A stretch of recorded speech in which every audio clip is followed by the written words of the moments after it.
hello again.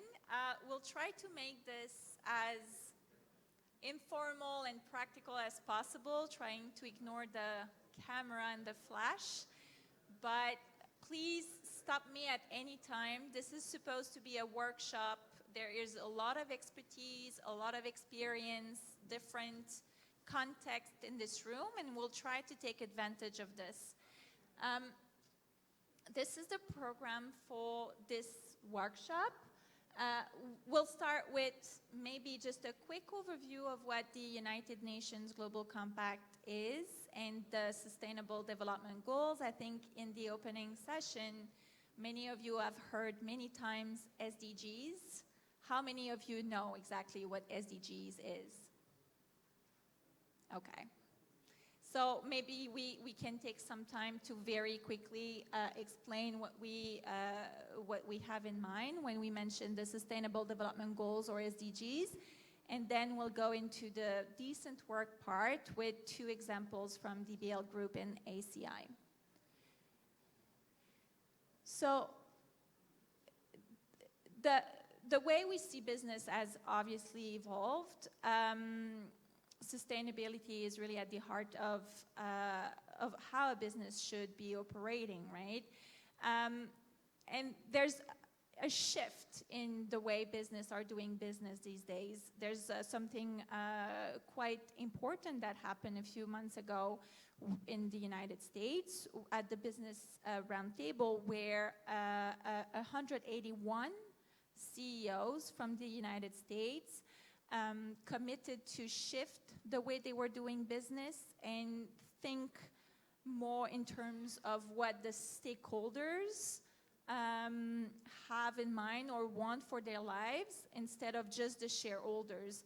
This seems like a small thing to do, but it's actually quite meaningful. It means that obviously a business should not be thinking only about their shareholders, but also have responsibilities and a role to play in the broader business or in the broader community. And this is in the US, but these big companies represent 30% of US capitalization, so it's quite huge, and they all have a pretty large supply chain all around the world. But this is just the beginning of a really big shift, we believe, and this also showed that private sector is really stepping up, not waiting for governments to tell them what to do. They might be waiting for quite a long time, but really trying to take the lead on sustainability. So the United Nations Global Compact is about that. It was launched in 2000 by Kofi Annan, who was Secretary General of the UN, to put a human face to economic development. Could you raise your hand, those of you who are signatory to the United Nations Global Compact, just so we have an idea of which one of you actually are familiar. So that's quite a minority. So most of you are introduced to the Global Compact today. So the way the United Nations Global Compact is designed, if I can say, is that it asks companies to take a principle-based approach to the way they do business. Principle-based approach regarding human rights, labor, environment, and anti-corruption. Now that we have the SDGs, the Sustainable Development Goals, the United Nations Global Compact is also working with companies to help achieve these goals. So what are the SDGs? I understood that most of you don't really know much about what it is. They were adopted in 2015, so about 4 years ago, by every single country on this planet. So all countries agreed to achieve these large goals with the big objective, very ambitious, very UN-like, to leave no one behind. So they cover pretty much everything. And they are rooted in the UN declarations and conventions. Many at the time said they were quite ambitious, but probably not enough to achieve the targets. But what it shows is a need for partnerships to align on the same work plan for our planet, and that we need everyone on board. When it comes to the private sector, it means both big companies and obviously small and medium-sized enterprises. So they were drafted for government. The targets are for government. But the governments themselves cannot achieve the goals. Private sector needs to be involved. Financing the SDGs is quite a problem. It's, as you can imagine, billions and billions of dollars. Private sector is stepping up to finance, well, has to, but not enough, obviously. And in terms of achieving these goals, private sector also can adapt the targets to their own business model. So this is the Global Compact in a nutshell. So it's about 10,000 companies in 160 countries. The Global Compact Bangladesh is our representative in the country. We have 70 of these local networks all around the world. We also have, obviously, non-governmental organizations as well. So now, why is it important to target supply chain, both at the Global Compact with our own principles, but also with the Sustainable Development Goals? Well, because if we want to be ambitious, if we want to achieve a better world, we have to consider the actions that will impact the supply chain and people that are involved along the way. So I'm not going to expand that much on that, but just a good stat or a good number to keep in mind: 80% supply chain are accounting for 80% of global trade. So this is why we obviously focus on supply chain when it comes to sustainability. So just so we all get on the same page, sustainability is pretty large. It covers the environment, labor, and everything. But today, we are going to focus on the social side, not because it's more important, but because we have a few great speakers that can talk for the social sustainability side. When it comes to the Sustainable Development Goals, obviously, all companies cannot cover each one of them. The big companies are obviously expected to do something about most of the goals by integrating these goals into their business practice. But in reality, you start with what you can have impact on. And as a small and medium-sized enterprise, it can very well be how you treat your waste, for example, waste management or energy consumption, and how you look after your workforce, decent work, or how you make sure that you provide the same opportunity for female workers, for example. But it's a work in progress. It's a journey. Sustainability is a journey. You are never perfect at it, and you always have to start somewhere. It is a vision. It is the bigger objective for your business, but the most important is to get started.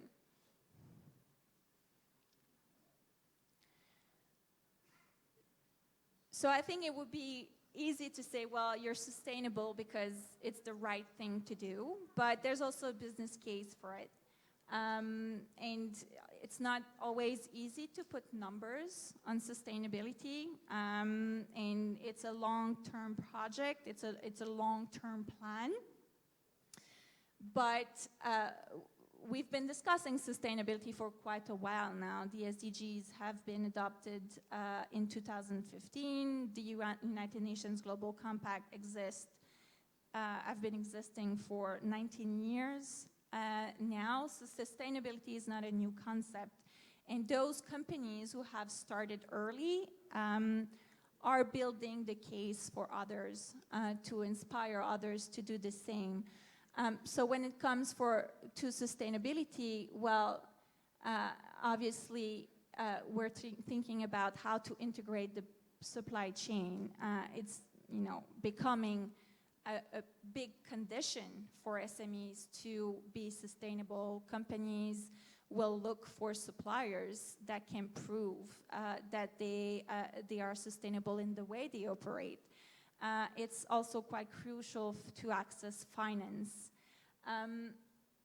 But in terms of internally, even if you don't, for many reasons, necessarily have access to a big supply chain, it's also profitable to keep your employees and attract the right talents to grow your business.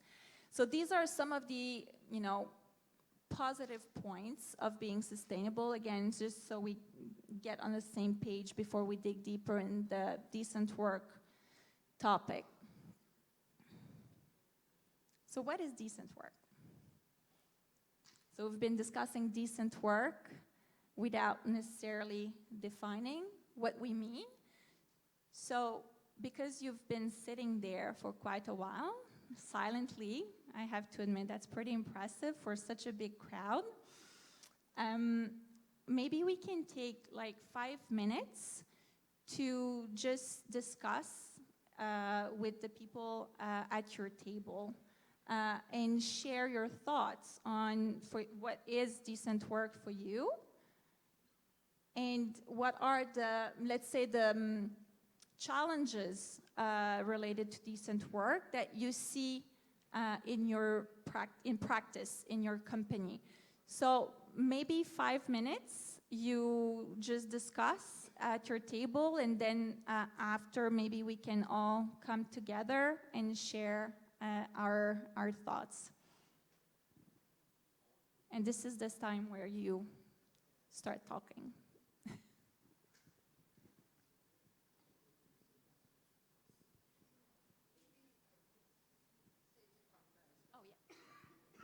ওকে, আমরা এই এখন next 5 মিনিটের জন্য আমরা discuss করব dissent work বলতে আমরা কি বুঝি, আমাদের মাথায় কি আছে। ডিসেন্ট ওয়ার্ক যখন বলি, আমরা সকালের সেশনে শুনলাম যে ডিসেন্ট ওয়ার্ক নিয়ে অনেকে কথা বললো। Mister Kamran Rahman, Bangladesh employers federation president, উনি কথা বললো ডিসেন্ট ওয়ার্ক নিয়ে। আমাদের ইউএন রেসিডেন্ট কোঅর্ডিনেটর বাংলাদেশের, উনিও কথা বললেন ডিসেন্ট ওয়ার্ক নিয়ে। কিন্তু আমরা অনেক কিছু বলি অনেক সময়, কিন্তু আমরা বুঝি না what is dissent work. We use the term, but yet sometimes we actually use certain terms, we don't break it down to what it exactly means. So can you, in the next 5 minutes, Mary Lou wants everybody to just in your tables discuss, আপনারা একটু আলোচনা করেন dissent work বলতে আপনারা কি বুঝেন, বাংলাদেশের ক্ষেত্রে ডিসেন্ট ওয়ার্কটা কি। হ্যাঁ, সো একটু 5 মিনিট আপনারা নিজেরা একটু আলাপ করেন টেবিলে, তারপরে আমরা আপনাদের কাছ থেকে শুনবো যে কি বলতে আমরা ডিসেন্ট ওয়ার্ক যখন বলি আমরা কি বুঝি। ওকে,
Okay, maybe we can start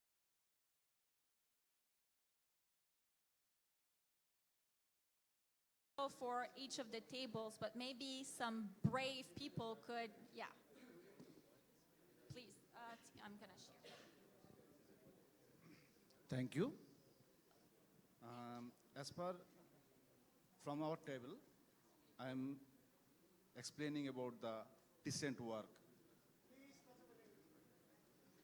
At first, it should be a legal work. Morally and socially, it should be acceptable, not harmful for human and environment. Non-discrimination, social security, fair wage, job satisfaction and job security, career opportunity, and finally, freedom of speech and association. Thank you. Thank you. Actually, I want to add 2 points. Here, effective employment policy should be there, and the promotion of safe and clean work environment should be there. Thank That's you. a really good point. The policy framework, the legal framework, Right. the core principles as well, and good conditions, obviously, in terms of, you mentioned working hours, you mentioned salaries or wages, I believe. Yep. Any other table would like to add on this?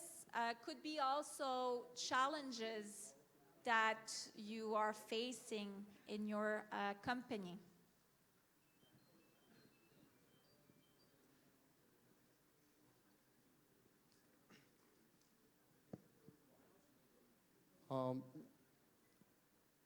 Decent works approach here we can say inequalities is challenge here career progress problem inappropriate workload injustice lack of good behavior health and safety issues and inflexible working load and harassments, child labor, forced labor, gender inequalities, and gender triple burdens also are the related to the decent works and challenges here. Thank you very much. And just before I maybe ask if another table would like to share challenges, I was just chatting with another table earlier and made me think that this huge focus on decent work and the importance of decent work, I mean, not that it hasn't been important for a while, but really started after the collapse of Rana Plaza. I think it's, interesting to mention it here.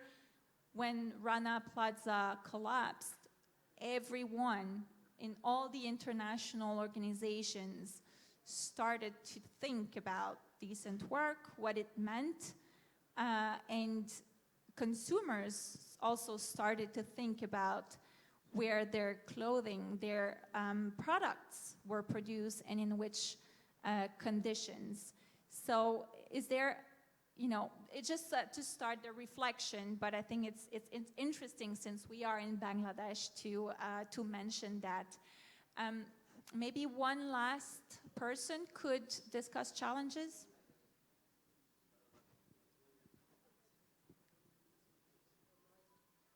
Hi, I'm Farah Satha. I'm with UNGC and Women Empowerment Principles as a global participant and as a signatory.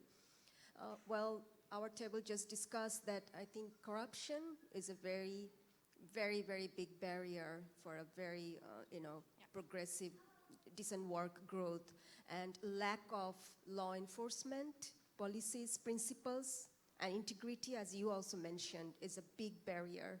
I think we should correct that first. No, that's actually a really good point. It's not something you would think as decent Right. work or human Right. rights related, but Right. it in fact does have a lot of impact on in the Right. capacity to have decent Right. working conditions in a country or in certain sector. That's a very valid point. Thank you. Maybe one last hand was raised before we move on.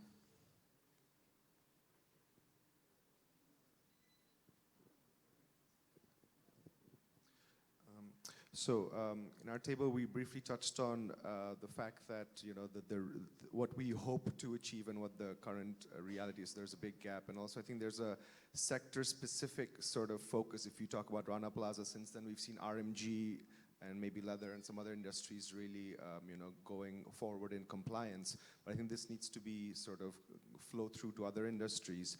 And speaking specifically of the Rana Plaza incident, also looking at things like, a comprehensive insurance scheme, which has, workers' protection in mind, and that involves having sort of a holistic strategy that includes, rehabilitation, compensation, and prevention. So how do we, in a coordinated way, try to tackle it, in a strategic way? Yeah.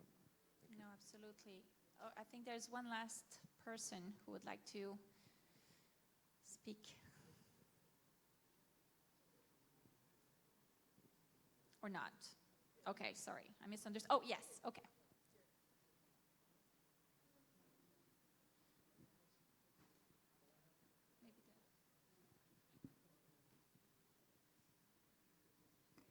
Thank you so much. Good morning, everyone. I'm Zinia Chaudhry. I'm from Leadership Excellence and Development. Our table has discussed many points, which was covered by most of the groups. But I would like to focus in this one point that most of the people would agree with me. In our country, we have this problem that when an undergraduate has a focus subject, for instance, someone has a background of EEE, and that person doesn't get a decent opportunity of working in that sector specifically. Like a business graduate, an engineer graduate works on a job where he or she has to focus on the business area. So that's a problem that most of the fresh graduates face for having a decent work which is in line to their background that they have studied. Now, that's a really good point. Kind of a waste of good skills that could be put into better use just because there's no more job opportunity for the youth. And a large group of young, educated people who are absolutely not working, wasting a generation because you don't gain that experience that is so useful.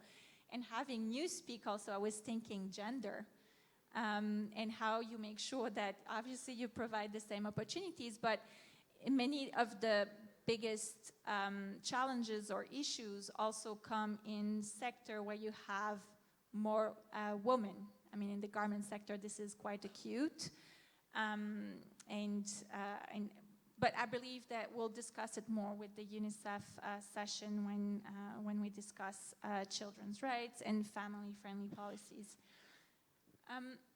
Thank you to have been so playful and agreed to discuss. So, I mean, I think everyone is covered more or less, and even more with the very important anti-corruption point, working hours, safety, healthy working conditions, wages, social protection.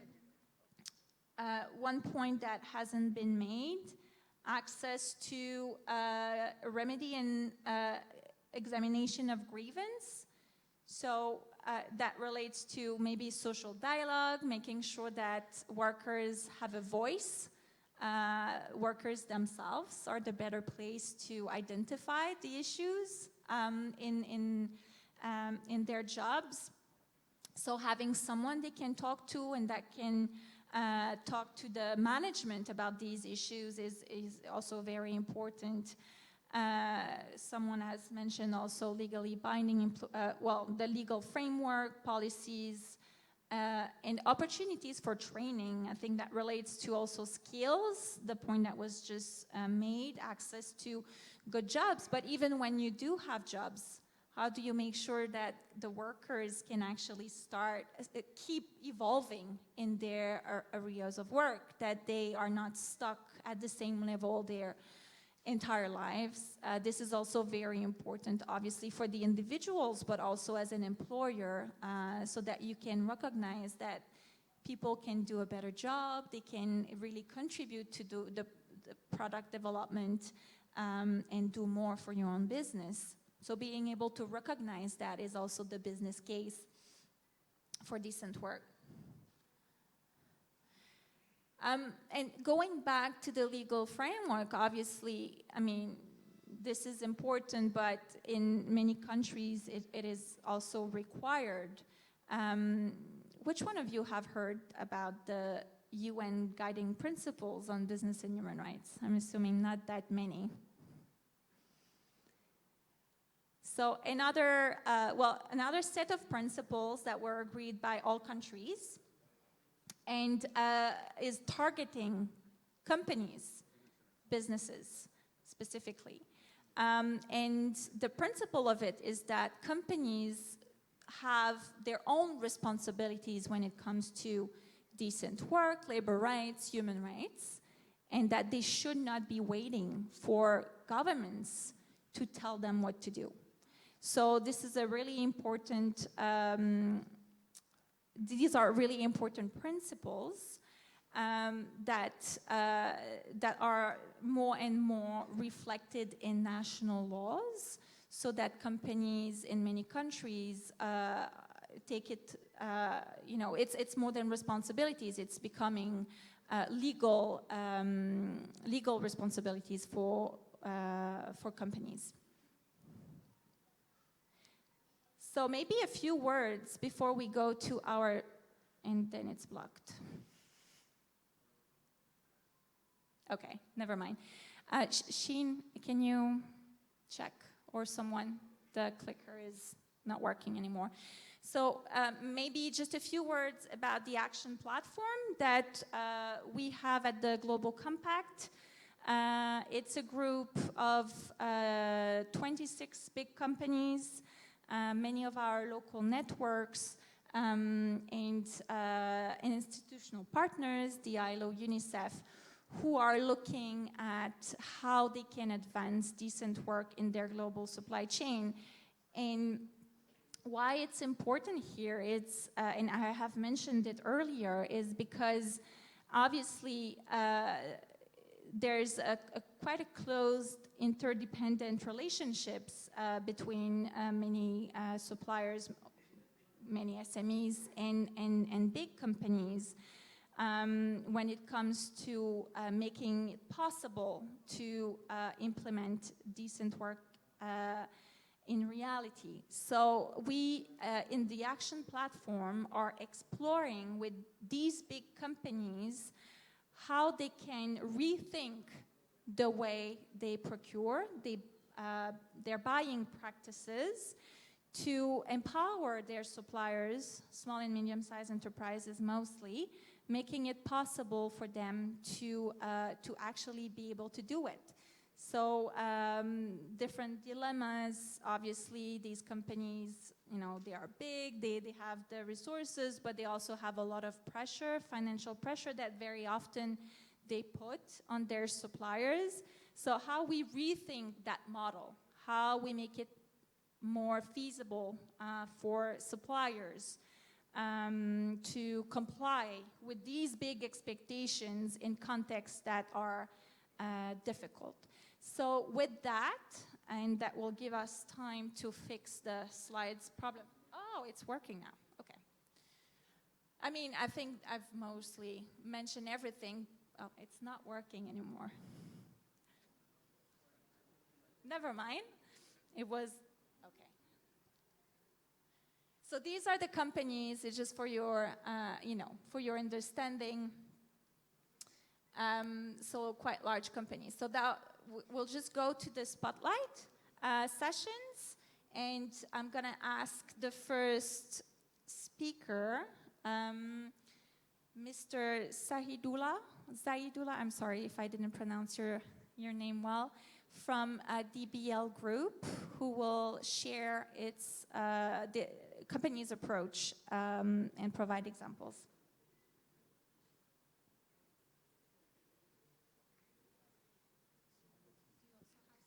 Yeah, I have slides. Whose slides ki handle korteche?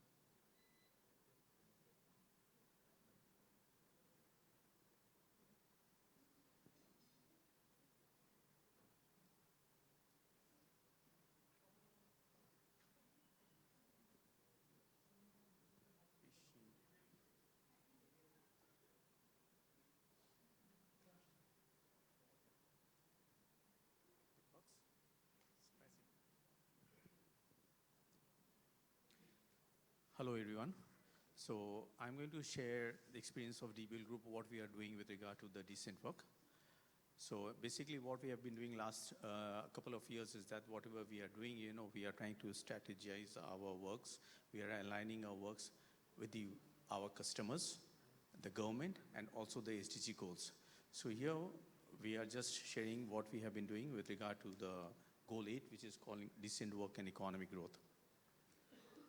So firstly about DBL Group, it's a family business of 4 brothers. They started the business in 1991, and the core business of the company is garments and textiles.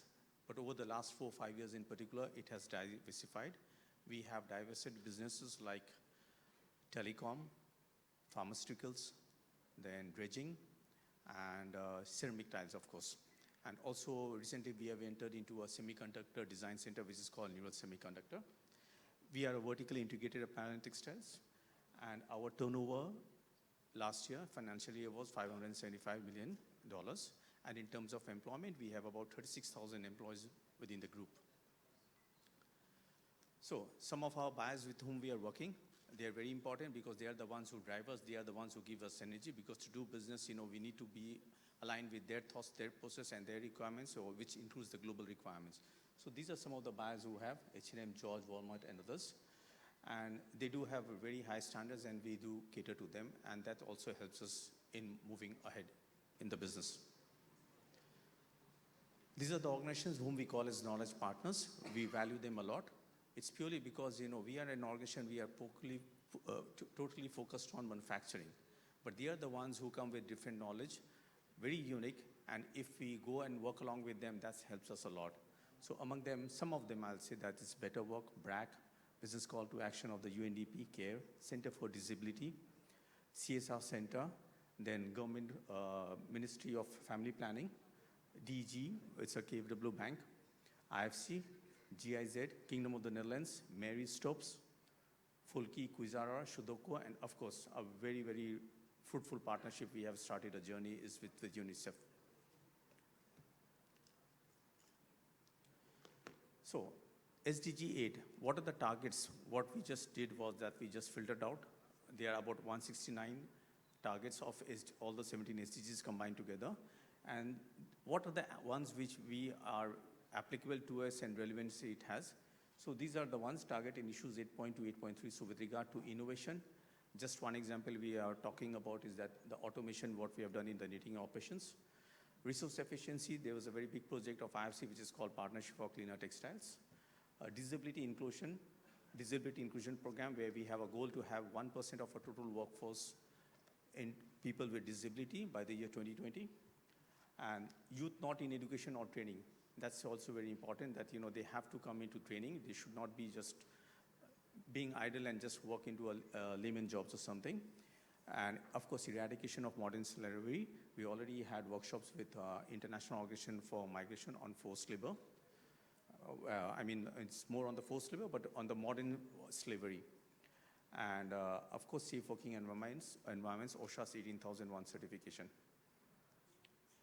So this is some of the policies we are talking about. It's non-discrimination, prevention of child labor, prevention of forced labor, grievance procedure, employee benefits. Some additional policies which had come with improvements which are not mandatory, but again we are doing. That's female supervisor leadership program. With regard to them, the garment sector has about 60 to 80% female workers, and we need to uplift them and promote them in terms of high value jobs, and that's supervisor leadership program what we have started. The disability inclusion program, adoption of return to workplace, and employee injury protection scheme. This is a new thing which has come together with Center for Disability, GIZ, and the Kingdom of Netherlands. They are promoting this particular into the workforce of Bangladesh, and as rightly said, it's more coming after the Rana Plaza incidents. So occupation health and safety, OSHA's.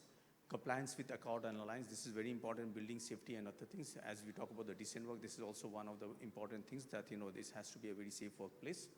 Then risk management and identifying continuously about the potential risks which can happen. And OSHA's 18001 to further reduce incidents and illness work-related. with regard to the skills, this has to be, since 36,000 employees and more to come, this has to be a continuous process, and that's what we are doing, that we have in-house programs also. What we are doing is that, we are converting some of the factories into industry-based training centers, so that, through these training centers, what we are going to do is to upskill our existing workforce, and also help the local community in terms of bringing people from there and skill them so that they can in the future join organizations.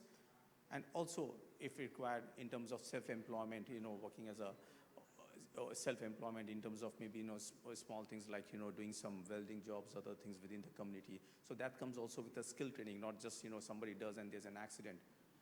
So these are some of the things what we have been doing. It's that, Be Skillful, which is a Swiss contact project, we have been working there. BTME CA project, we have enrolled for those. And then we are designing the training curriculums. And then the Matin Spinning Mill and Hamza Textiles, we are taking it as the industry-based training centers. And the Center of Excellence, what we have done is a public-private partnership in Ethiopia. We have a project in Ethiopia, which is together with H&M and GIZ. And of course, also there's an accessories division where we have been providing training. So what we have done is that actually, we have hired a person who has been a specialist in technical and vocational education training. And that person is the one who is leading this particular project, because, there are certain skills, it's not a regular HR training. It's a very vocational skill-based training. So we have that particular right set of people working with us, and they are the ones who are driving this thing. So, of course, with decent work is very important about the rights and responsibilities. The workers' grievance, employee grievance, that's very important.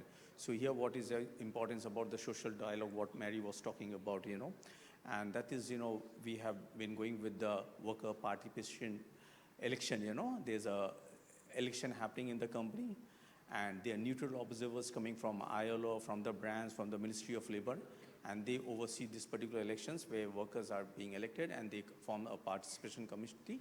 And through this channel, they have regular meetings where, their grievances or any development requirements and all those things are being addressed. So it's a very fair, transparent process of doing things.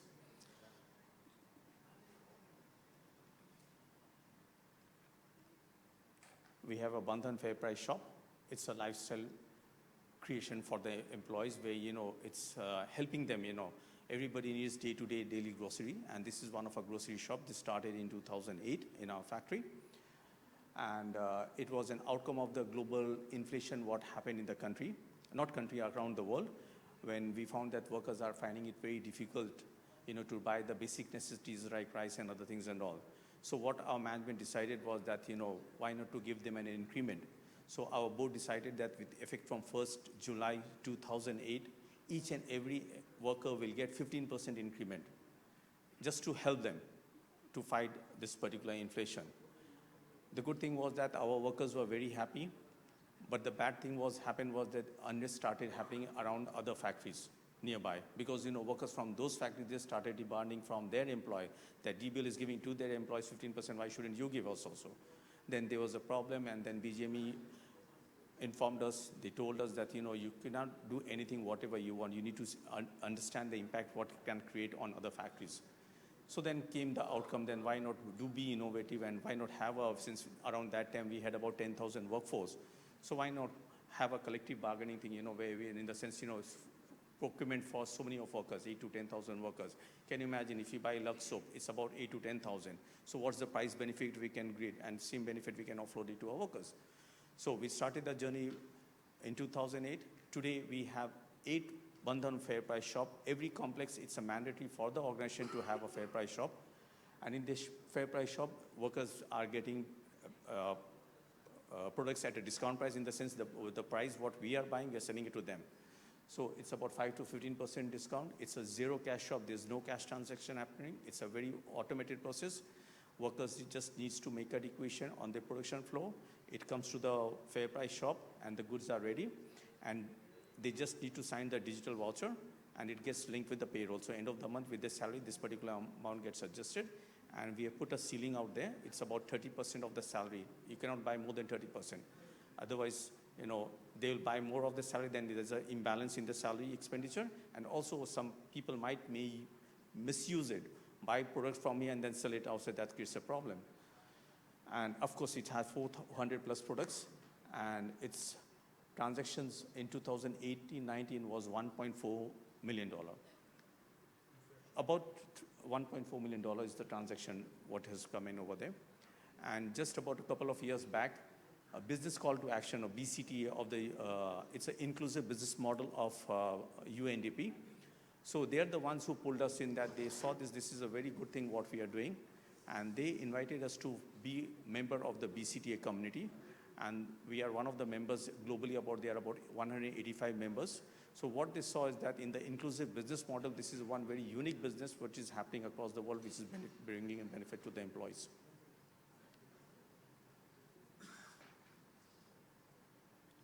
So it's also about, engaging employees. That is also very important. Life becomes very monotonous, sometimes working, there's no creativity, nothing, whatever you ask to do, you keep on doing.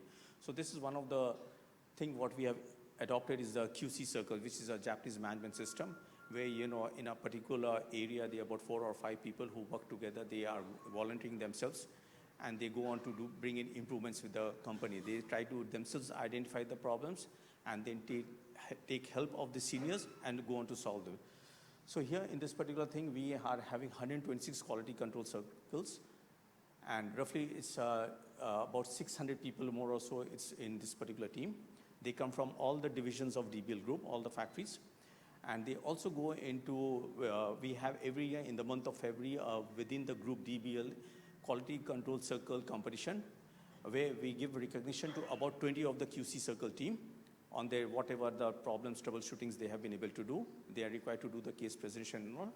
And then from those 20, what we do is that annually there's a quality control circle program which happens in Bangladesh, organized by the Bangladesh Society for Total Quality Management. And in those programs, our team goes and participates. And also what we do is that we take them to international events. Like a couple of the quality control circle team have traveled to Colombo, they have been to Singapore, they have been to Bangkok in this particular competitions also, and they got awards also there. So with regard to one of the SDG targets, sub-targets within this recent work was the resource efficiency. So one of the program was the Partnership for Cleaner Textiles. So I'm not talking much of the details. It was more about, improving, reducing your resource consumption, say electricity, water, gas consumptions, reducing the greenhouse gas emissions, and also, optimizing on your production. So the benefit out of it was that, between the period of 2013 to 16, we have been able to save 206 million liters of water and electricity in terms of 74 million kilowatts, which is equal to $2.9 million. And dyes and chemicals, which is very intensively used in the process of dyeing fabrics. We have been able to save 1.1 million kilograms of dyes and chemical, which is worth about $1.6 million. Overall investment what we did in this particular project was about 2.3 million, and the benefits what we have already got is $4.6 million. So this is all from DBL. Thank you.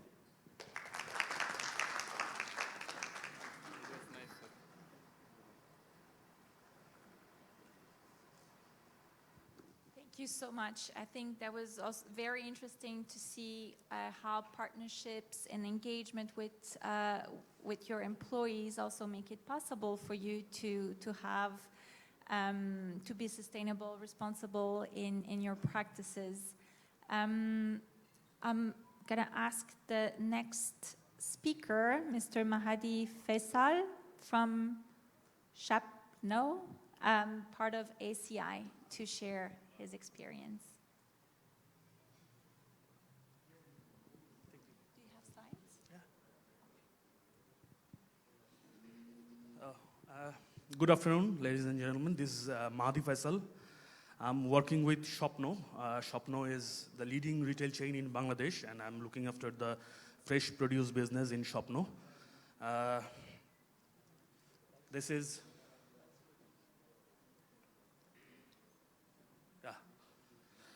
Shapno at a glance.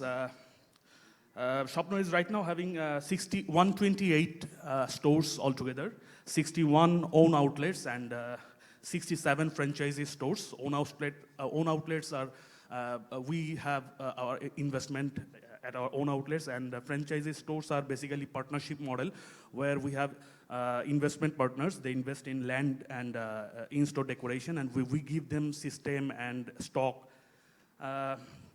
We serve 1.5 million customers per month, and we have 130 corporate clients. To support that operation, we have 4 distribution centers. Those are located, 2 in Dhaka, and one in Chittagong and 1 in Sylhet. We are working with 792 farmers directly, and we have 450 suppliers. Those are mainly consumer packaged goods suppliers. And we have 150 sourcing partners. Where we cannot go, we have our sourcing partners at remote places. They work on behalf of us. They work with the farmers directly. And we have 37 DC vehicles and 30 collection points across the nation. Our stores are mainly categorized in 4 formats. These are mega stores, super stores, convenience, and franchisee store. I've already told about franchisee store. That is a partnership model. These are all our own stores. Mega stores are generally 6,500 plus square feet in size. And we keep almost 24,000 plus SKUs in mega stores. And you will find full assortment starting from fresh produce to consumer packaged goods and to lifestyle and general merchandise. In superstores, these are 3,500 square feet to 6,500 square feet in size.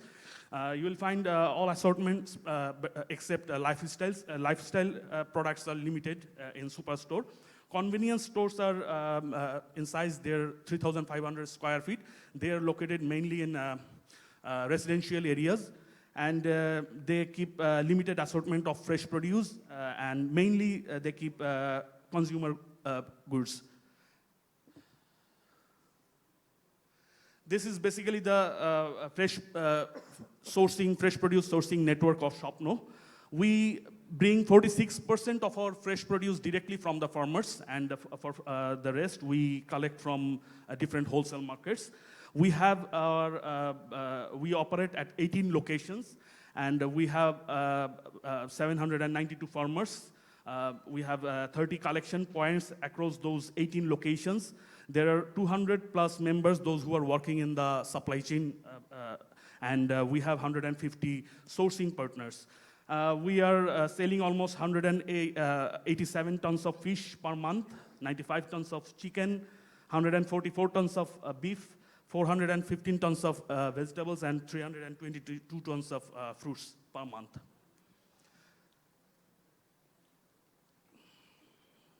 This is basically a comparative scenario of the traditional value chain and Shopno's value chain.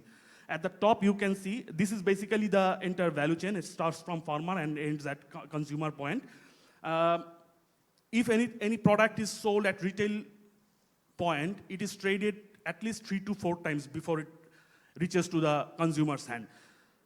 Generally, if any product is, I'm talking about agricultural crops, so if any product is sold at 100 taka, generally the farmer gets 7 to 10% out of that 100 taka. Intermediaries in the supply chain, they make almost 11 to 15%. It goes to the aggregator first, from farmers to aggregators. They take it to the local wholesale point. From local wholesale point, it goes to the city wholesale market. From city wholesale market, it goes to the retail market. So before it reaches to the consumer, as I said, that it is traded almost 3 to 4 times. Then the retailer, they makes 7 to 8%. And it was the traditional supply chain model at the top. But at Shopno's supply chain model, since we are sourcing directly from the farmers, we are saving this 11 to 15% that the intermediaries used to enjoy. And what we did, we shared this 11 to 15%, 8 to 10% we shared with the farmers so that they get better income, and 3 to 5% we share with the consumers. We pass on to the consumers as benefit. So this is the value chain. Recently, we have started working with another project, and Shopno launched a brand called Shuddho, that is country's first food safety focused agricultural crop brand. with the support from USAID, we have started working with 400 farmers from southern belt of Bangladesh, particularly in Joshore. Basically, this is the business skeleton, I would say. At the top, you can see the broad pillars of the project. There were three broad objectives. One was to popularize good agricultural practice among the farmers. Second was to ensure complete traceability of the product throughout the supply chain. And the final one was to promote the necessity of having safe food among the consumers. And you can see the stages of supply chain and in the interventions we have made. I'll not go into the detail. What we did, we became the partner of Global Gap in 2017, and Shopno is currently the only retail member of Global Gap, and we hired consultant, those who developed the best farming practices. We developed the knowledge base, then we started forming a farmer club in Joshore, and we engaged 400 farmers from Joshore. We trained them on local gap standards. We established a collection point there, and then we made an agreement with them that if they comply with the standards that we provide them, we would give them 15 to 20% higher price. Then we started working with them, and we established our supply chain process, and finally we launched a brand called Shuddho. Shuddho is a Bengali word, it means pure. And we did all sorts of promotional campaigns. And finally we started selling through our 15 premium stores. And by this 1 year time, 1.5 year time, we have trained 400 farmers from Joshore. We have produced 18 Shuddho branded vegetables. And by this time, we have sold almost 480 metric tons of vegetables, and nearly 15,000 plus families, those who are consuming our Shuddho branded vegetables regularly. These are the USPs of Shuddho branded vegetables. We are ensuring that I would like to say something about this, why we are saying it's safe vegetables, why we are not saying, in Bangladesh, you will see that everyone is saying that they are producing organic vegetables, organic fruits. It is very difficult to produce organic in Bangladesh. Lands are fragmented. If someone is using any inorganic matter in his land, it is affecting your land. So it is very difficult, and we do not claim that we are organic. We are saying that we are safe. We are ensuring that only government-approved PPPs, that is plant protection products, any kind of weedicide, herbicide, pesticide, whatever it is being used, it is government-approved. No banned pesticides are being used. We are ensuring that. We are also using alternative pest control methods like pheromone trap and sticky pads so that we can reduce the uses of chemical pesticides. Then we are ensuring complete traceability and documentation. It is very rare in our country. If you buy a tomato from anyone, you will not know who produced it, what it was applied during the farming process. So what we are doing, we are ensuring complete documentation from the plantation to its display. So you can trace back if you buy any product from Shopno store, and if it is Shuddho branded, you can trace it back to the farming level, who was the farmer, what kind of pesticides he applied, what was the doses. So this kind of documentation is being maintained, and these are the USPs of Shuddho brand. These are some pictures of farmer training program at Joshore. These are some communications, in-store communications that we made. One thing I would like to mention, that we are trying to promote the PHI factor, that is pre-harvest interval. This is very common problem in our country. When farmer is applying any kind of pesticide, he or she is harvesting it just 1 or 2 days after and taking it to the market. So there is a high chance of having pesticide residue on the crop, and we are consuming it on a daily basis. So this is a very common problem that is our farmers are not aware of it, that he or she has to maintain this PHI, pre-harvest interval. He can use any kind of pesticide. there is a negative connotation we have found that pesticide means everybody thinks that pesticide is poison. It is like medicine. When we become ill, we take medicine. In case of ourselves, we see the prescription 2 to 3 times before taking any medicine. We become very careful. But in case of plant, we do not do this. We just pour it as much as possible. So that is the problem. What we are promoting among the farmers that you apply pesticide, but you make sure that the doses are appropriate and you are maintaining the pre-harvest interval so that after the activation period, if you harvest it, there will be no pesticide residue on the crop. So we are also promoting it to the consumer that consumer should also become aware of this factor, that PHI should be maintained. You can see that we offered our consumers in-store to take a tour of our field, to take a virtual tour of our Shuddha field from Dhaka to Jasur.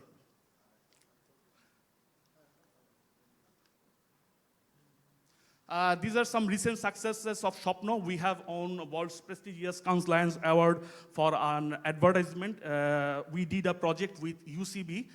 It was an agro-banking project with a mission to include all the marginalized farmers in the financial sector so that their activities are considered in the formal sector and they get payment through banking sector. So we did this advertisement with Gray, and UCB was our partner, and we won Cannes Lion Award, and at national level we won Communication Com Award for that advertisement. So now we can have a look at the advertisement that we made. These are the unbanked Bangladeshis, 36 million financial outcasts living off the land and without the ability to access credit, save, and secure their future. Agrobanking by United Commercial Bank, the world's first initiative to transform fresh fruits and vegetables into bank accounts. Small farmers usually grow more than they can sell in local markets. This excess produce is often wasted or sold at a loss to middlemen. One of the largest banks, UCB, partnered with the largest grocery chain in Bangladesh, Shopno, to purchase such goods at fair prices. Agrobanking allows farmers to open micro-savings accounts in exchange for their produce. Through its massive farmer and distribution network, Shopno can deliver the fresh fruits and vegetables to stores across Bangladesh. Finally, giving farmers an opportunity to join the formal economy, reduce inequality, and help them prosper. The first step towards their financial inclusion. Agrobanking by UCB, powered by Shopno. Thank you. So that was all about Shopno, and thank you once again.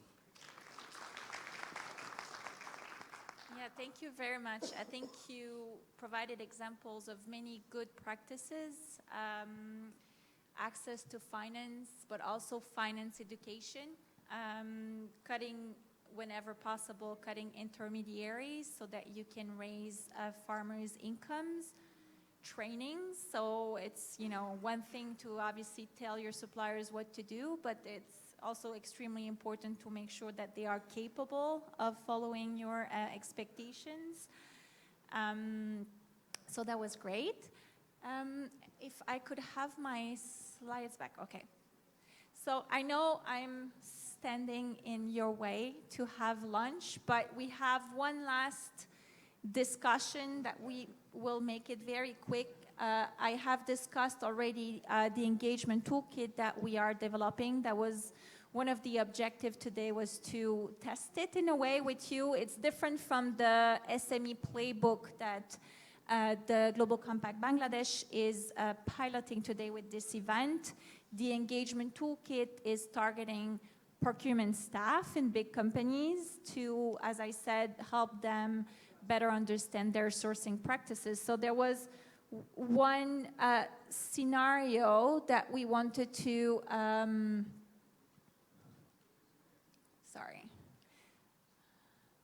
There was one scenario that we wanted you to discuss, to try to put yourself in different situations and find solutions to a problem.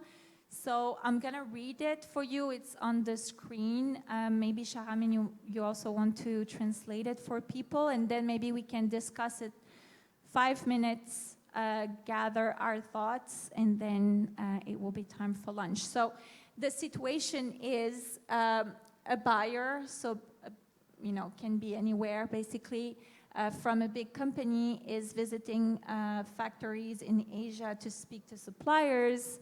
While there, the local manager mentions that an NGO has been asking questions about the working conditions for female workers at the garment factory. They say that workers work excessive hours for little pay, and there are rumors of violence and harassment.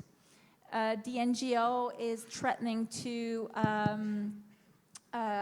call the media to explain the problem.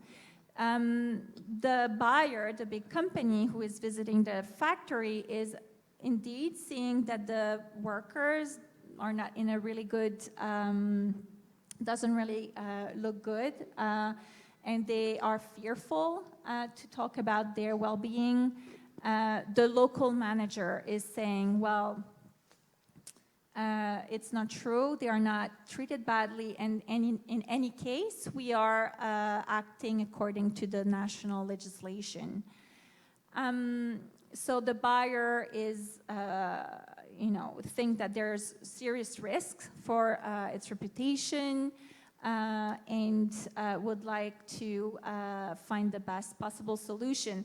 So I think what is interesting here is to put yourself in the position of the big company, the buyer, how to solve the problem, what is the solution, in the position of the local manager, and the position of the NGO. So maybe we can have like a 5 minutes discussion, and then we gather our thoughts, and then that will conclude the workshop on decent work.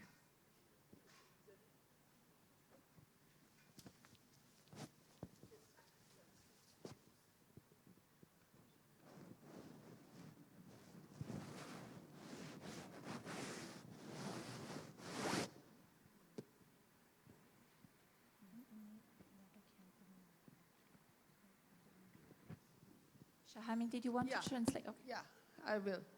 Okay. Scenario-ta holo ekta buyer from a multinational enterprise is visiting one of the company factories to speak on to the local suppliers. Eta kintu prai hoy. Ready-made garment sector e kintu onek buyer ra jay factory te jay tara kotha bolte chaye, social compliance dekhe, social compliance er under environmental issues dekhe, tara labor rights, labor issues dekhe, human rights er agenda ta dekhe. Ekhane bolche je while there the local manager mentions that an NGO has been asking questions about the working conditions of female workers in the garment factory. So basically a scenario ta jeta Merilu bolche, the scenario that you have touched upon is actually something that is happening in Bangladesh, and I am actually doing the remediation plan for that. So it's quite practical thing that happens. এখানে NGO এটা আমাদের ইয়েতে এনেছে যে local manager যে মহিলা যারা worker আছে তাদেরকে মানে ইয়ে দিচ্ছে না, মানে প্রপার রাইটস তাদের হচ্ছে না, ওয়ার্কিং কন্ডিশন। একটা important element of decent work is working condition. Working condition যদি কনডিউসিভ না হয়, ভালো না হয়, তাহলে কিন্তু ওই ফ্যাক্টরিতে ওয়ার্কাররা, শ্রমরা তারা কিন্তু থাকবে না, তারা অন্য জায়গায় চলে যাবে। সো আপনি যতই ওয়ার্কিং কন্ডিশন ইমপ্রুভ করবেন ততই কিন্তু আপনার ওয়ার্কারদের ওনারশিপ ডেভেলপ করবে। এখানে মিডিয়া এটাকে হাইপ আপ করেছে, এটা একটা থ্রেটনিং দিয়েছে এনজিও থেকে। এটা প্রায় দেখা যাচ্ছে বাংলাদেশের ক্ষেত্রে হয়েছিল, রানা প্লাজার ক্ষেত্রে হয়েছিল, তার আগেও হয়েছিল তাজরিন ফ্যাশনের সময়। So এখানে বলছে the buyer notices that some of the female garment workers do indeed look malnourished and react fearfully when asked about their well-being.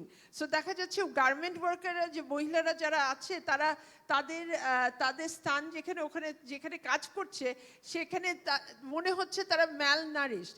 কিন্তু একটা জিনিস আমি বলবো, কারণ আমি ওভার 100-200 গার্মেন্ট ফ্যাক্টরিতে গিয়েছি বাংলাদেশে, বাইরে যখন বায়াররা আসে তারা মনে করে কি একটা মহিলা যে কাজ করছে যেহেতু তাদের খাবার ইয়েটা ওইভাবে নিউট্রিশাস না, তাদের গ্রোথ কিন্তু কমে যায়, অনেক সময় বয়সও কিন্তু তাদের বেশি কিন্তু বোঝা যায় না।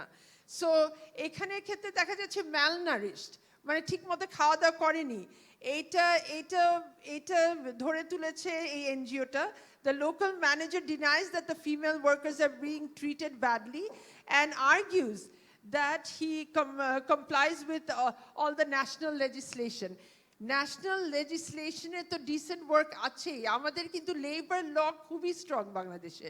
So ami ekটু reflect korte chacchi. So the buyer, whose company has a strong public policy on gender equality and discrimination, feels the significance of this both to the company's reputation and to the people, and wants to ensure the issue is resolved with the best outcomes for all parties. So এখানে একটা রেমিডিয়েশন প্ল্যানের কথা buyer বলছে যে এটাকে কিভাবে solve করা যায়। এখন ওয়ার্কার যদি দেখা যায় malnourished, এটা ফ্যাক্টরি কিংবা কোম্পানি কি করতে পারে, এটাও কিন্তু ডিসেন্ট ওয়ার্কের আমব্রেলাই আসে। সো এখানে বলা হচ্ছে এই জায়গাটা থেকে if you were the buyer, আপনি যদি বায়ার হতেন আপনি কি করতেন। সো একটু 5 মিনিট আপনাদের টেবিলে ডিসকাস করেন যে কি করতেন, কি করা উচিত। এটা একটা ইস্যু। আমি সত্যিকারের ঘটনা বলছি যে এই সাউথ এশিয়ায় যতই ফ্যাক্টরিতে আমি গিয়েছি, মায়ানমারে গিয়েছি, ইন্ডিয়াতে গেছি, পাকিস্তানে গিয়েছি, সব জায়গায় কিন্তু মহিলারা কিন্তু একটু malnourished। হ্যাঁ, আর এটা কিন্তু একটা ট্রেডিশনাল কালচারাল অ্যাসপেক্টও কিন্তু। সো এখানে কিন্তু এনজিওরা এখানে নেগেটিভ দেখাচ্ছে, এনজিওরা ভালো কাজ করছে বটে, বাট কয়েক এনজিও আবার খারাপ কাজও করছে। বাট অনেক কিছু হলো যে এনজিও কিন্তু ওয়াচডগের মতো, কারণ তারা তুলে ধরছে যে নেগেটিভিটি হচ্ছে সেক্টরে। সো এখানে আপনারা একটু ডিসকাস করেন যে আপনারা যদি বায়ার হতেন কি সলিউশনে আসতেন, কিভাবে রেমিডিয়েশন প্ল্যানটা করতেন। এটা একটা ট্রাইপার্টাইট এগ্রিমেন্টের মতো যে বেস্ট সলিউশন কি হতে পারে। একটু 5 মিনিট আপনারা ডিসকাস করেন আপনাদের টেবিলে, তারপরে আমরা আবার শুনবো আপনাদের কাছ থেকে, কয়েকজনের কাছ থেকে, যে ডিসকাশনের কি ইস্যুগুলো উঠে আসলো। Thank you.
Okay, I think we'll just stop here because I'm sure everyone is really hungry. So maybe 2 or 3 tables, if you could share your thoughts. And I feel like everyone is getting quite excited by the conversation. But let's stop here for now and maybe share a few thoughts on what we could do in that situation. Maybe one brave volunteer that could start.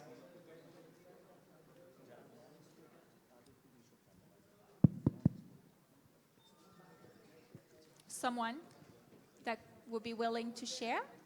Oh, wonderful. Thank you. This is Asir Ahmed. I'd like to say that in our country, NGOs and medias are sometimes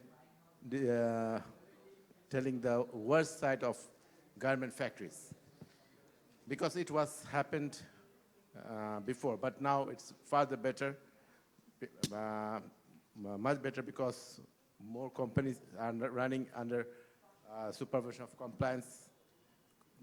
Compliance is necessary for now, and without compliance, no factory can run properly. But the 80% garment factories are not running properly because they are not capable. They are not economically or financially, they are not getting support. For some political reason, for some other issues, they have no good management. And about the, and some NGO and some media. Can I just intervene here?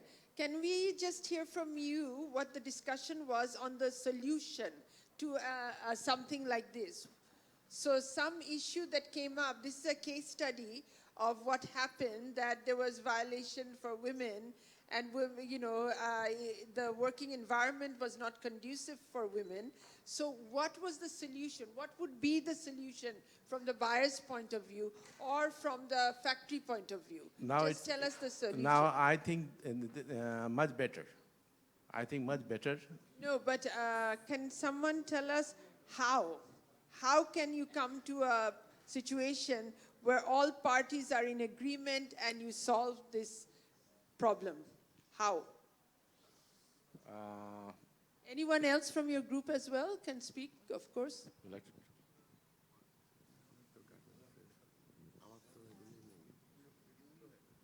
Or maybe if you want, we can give the floor to Okay, another table and maybe you can gather your thoughts. Good morning, good almost afternoon to everyone. I'm gonna share 2 things. One is from my table and one is from my personal experience. My name is Arnaud Bonizoli, CSR manager for Carrefour. So I am already in the shoes of the buyer, which is an advantage for me today. So from my table, we received some ideas regarding incentive from the buyers, food, money, incentive from the factories, giving money to the workers, of course. Some really good thoughts about awareness training and grievance mechanism in order for everyone to be aware inside of the factory, but also for the buyers. Grievance mechanism is something really necessary in this kind of situation. And now I'm gonna go to my personal point of view based on my experience. So this element of grievance mechanism is the main compliance part needed in this situation for me. Because if there is no grievance mechanism, we do have a social issue in this factory, so we need to implement it as soon as possible. And when we are regarding compliance, sadly, it's a question for the factory and not for the brand. We only have to save ourselves from reputation, bad reputation. What I would say in this particular situation is exactly what we should think about right now as we are waiting for the lunch and we are not productive enough right now because we are waiting just to eat something. And for the factory, from my perspective, if some of the female garment workers, maybe a lot of the female workers do not eat enough, the factory is not productive. Not productive enough at the end to give the goods at the right time and with a good quality. So they will face certainly some, sadly, some penalties. And it's better to give enough food right now for this worker at any moment for them to be productive, whatever the reason is, for them to be productive and not lose money at the end. That will be my crisis situation management. But of course, it's not sustainable. But right now, there is a big issue for the female workers, and the closest solution I can find is to push the factory to give it. And the main reason will be the money, always the money, because we are doing business. No, I think that's quite a good point, because there are more long-term solutions to find for this particular case, but the very short-term solution is that these people don't have enough food. So in terms of long-term, obviously, I think the solution is probably around living wage, right? I mean, it's not enough to just give food at the factory floor, but you also have to think about making it possible to eat enough. But maybe a very quick solution might be to maybe offer canteen at the work floor. Is anyone else? Or grievance mechanism is also a good point to address issues related to violence or discrimination. Having maybe a female representative that can play that role internally, so the female workers are able to speak freely and without fear of their problems. Someone else? Thank you. We know in our country, women in triple burden. They cook, they buy, they take care of their child, and they do their jobs in the factory. That's why each and every time they are in pressure and they don't take properly their foods and extra supplements. And we can solve this problem by providing the facilities of childcare facilities properly in each and every workplace.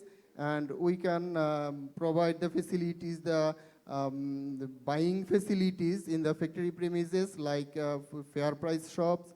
And we can make a nutritional profile during their joining time according to their body mass index. By a consultant, we can provide a nutritional profile.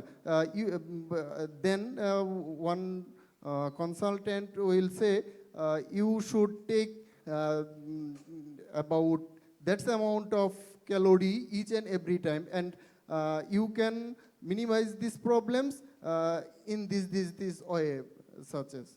And we can provide the basic supplements for the woman's body around the year, such like basic supplements, iron or others vitamins tablets in a cheap rate.